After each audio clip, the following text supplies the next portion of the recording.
If you've been wondering if you can apply builder gel on short nails, I got your back today. What's up, nail crew? We're gonna go over how to apply builder gel on really short nails and fix some that have kind of broken down so short that we just want to extend them a tiny bit. The very first thing that you want to do is you want to buff off any shine that's on your nails. You can either use a buffer or the 180 side of a 180 grit file. And then you'll go through and you'll dehydrate them. I like to use Young Nail Swipe and use a stiff nail brush and brush downwards to get off all the dust that came from buffing off the shine on the nails. I had already removed my invisible cuticle prior to taking off the shine on my nails, so then I can go right in with metal cuticle pusher and push back all the nails, so when I apply the builder gel, I can get as close as possible to the cuticles. And I dehydrate them again and apply Young Nails Bond. Now comes the good stuff. Here's where we want to apply the builder gel. And you can see when I'm doing short nails, I take small amounts at a time and start back at the cuticle and then very gently float it from left to right, back and forth on your nail. If you do too much swirling when you're applying builder gel, you're going to get air bubbles. You definitely have to float the builder gel.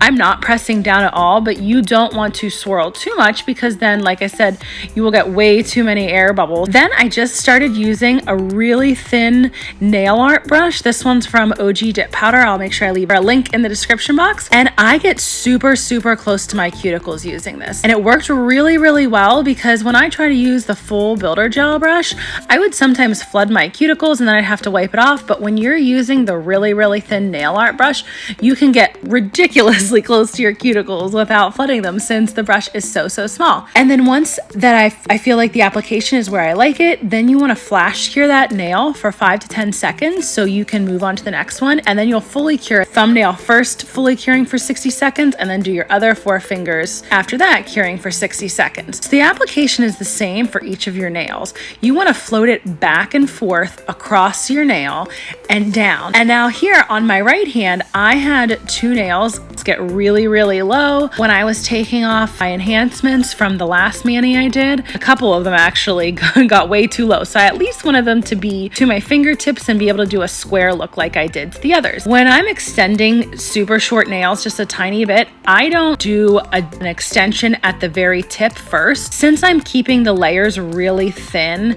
and just extending a tiny bit, I just do the extension with that first layer of builder gel.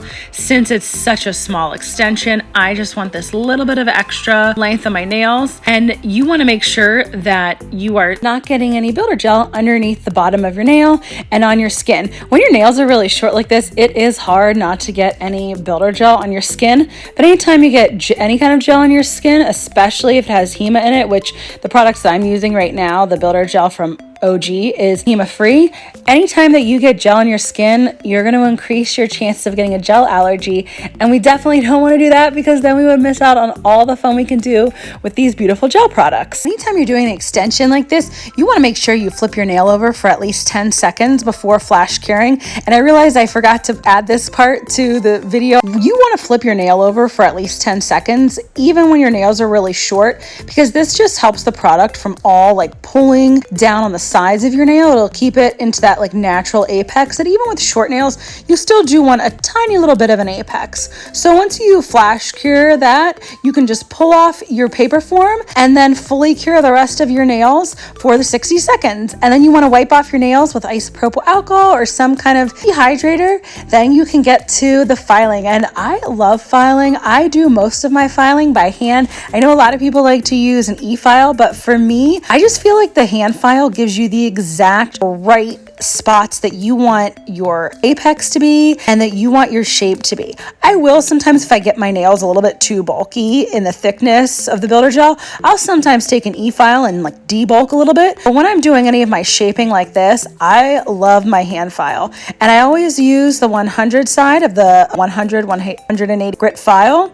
It's just worked the best for me. It really files builder gel nicely. And then I take that same 100 side and I go over top of the builder gel and file it to the exact thickness that I like, and make sure that I have at least a little bit of an apex when my nails are short. Now once you're done filing, you can go through with isopropyl alcohol again on a stiff nail brush and swipe downwards from your cuticle down to the tip of your nail. This will just make sure that there's no dust left anywhere on your nails, because when you're adding any kind of enhancements, whether you're dipping over it, doing gel, or in my case, I like to do gel base, gel top, and then I do peel base, you don't want any of that dust to be stuck in there because it could cause some of your gels or your dips to peel off.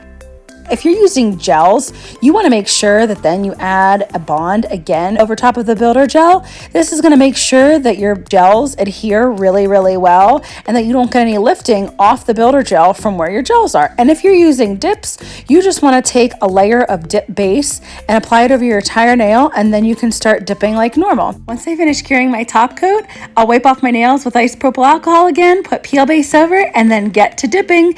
Don't forget to subscribe if you like this builder gel tutorial, and check out this next video on how to dip on short nails. Thanks so much for joining me today, nail crew.